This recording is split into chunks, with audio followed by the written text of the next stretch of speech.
تو یہ کوئی بڑی بات نہیں ہے. وہ بھی اپنے مریدوں کو لے کر گئے.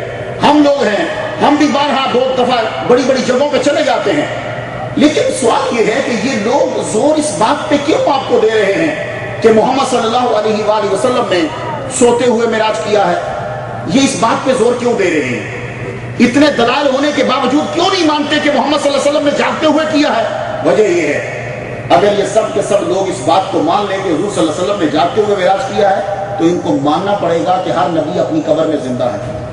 ان کو ماننا پڑے گا کہ نبی جو ہے وہ مرنے کے بعد بھی, یعنی جسے عام مرنا کہتے ہیں, ویسے تو گزرنا ہے, جب دنیا چھوڑ کے چلے جاتے ہیں, جب قبر میں چلے جاتے ہیں, تو پھر بھی وہ ہیلپ کر سکتے ہیں. یہ ماننا پڑے گا. تو ان ساری چیزوں سے جان چھڑانے کے لیے, کیونکہ یہ بخاری میں ہے, مسلم میں ہے, مشکات میں ہے, ابن ماجہ میں ہے, کتابوں میں, ان سب سے جان چھڑانے کے لیے بہتر یہ ہے جناب سیدھا سادہ انکار کر دو کہ معراج ہوا ہی نہیں. اور یہ صرف آج کی بات نہیں ہے, جتنے باطل فرقے ہیں, کسی بھی فرقے کو اٹھا لو, خارجی کو اٹھا لو, معتزلہ کو اٹھا لو, اکبر بادشاہ نے جو دین بنایا اس دین کو اٹھا لو, اس کے بعد جتنے بھی 72 فرقے پیدا ہوئے, کسی ایک نے اقرار نہیں کیا کہ نبی نے معراج جاگتے ہوئے کیا. تمام کے تمام باطل فرقے جو دوزخ میں جائیں گے, ہر ایک نے یہی کہا محمد صلی اللہ علیہ وسلم کو معراج جاگتے میں ہوا ہی نہیں ہے.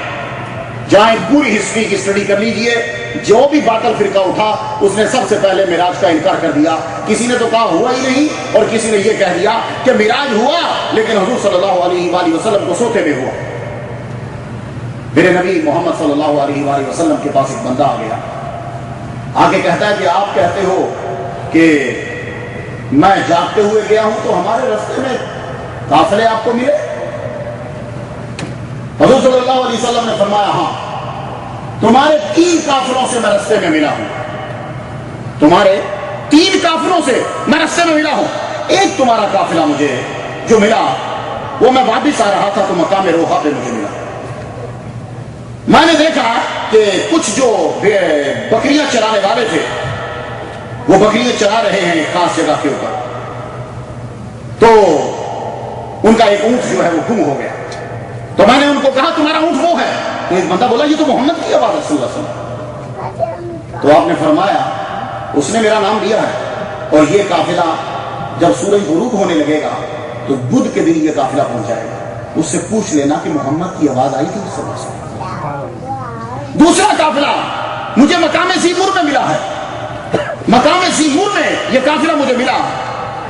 تو ایک اونٹ مجھے دیکھ کر جو ہے وہ ڈر گیا اور بھاگا. جب وہ بھاگا تو اس کا رائڈر جو ہے وہ گر گیا, اس کا بازو ٹوٹ گیا.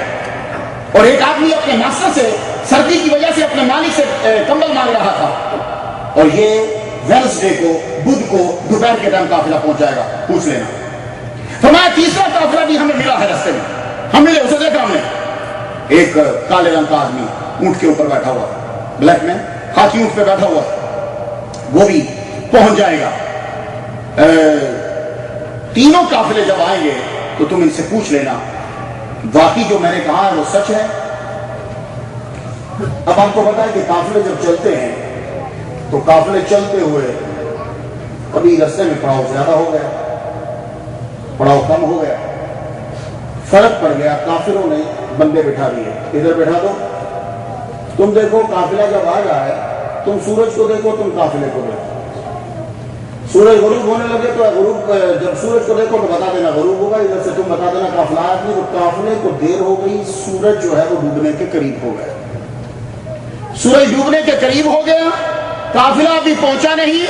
پروردگار عالم نے جبرائیل سے کہا جبرائیل زمین کی تنابیں کھینچو, قافلے کو مکے کے بالکل قریب کرو. ہمارا نبی پہنچ چکا, بدھ کے دن سورج غروب ہونے کے قریب یہ قافلہ پہنچے گا.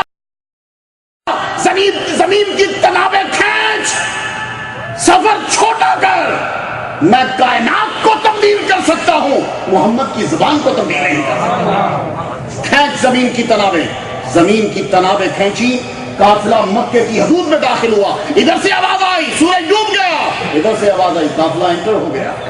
محمد صلی اللہ علیہ وسلم کی خاطر نظام کائنات چینج کر دیا جاتا ہے. یہ سورج کیا چیز ہے, یہ آپ کی خاطر نہیں رکے گا. آپ سپر پاور میں رہتے ہو, ٹل لگا لو, اس کی روشنی کو تو دوسرے ملکوں میں بھیج سکتے ہو تم, لیکن تم اس کو روک نہیں سکتے کہ کہو کہ اسے روک دو. یہ تو تم لا بنا سکتے ہو کہ آپ دنیا کے ملکوں اپنے جہاز امریکہ میں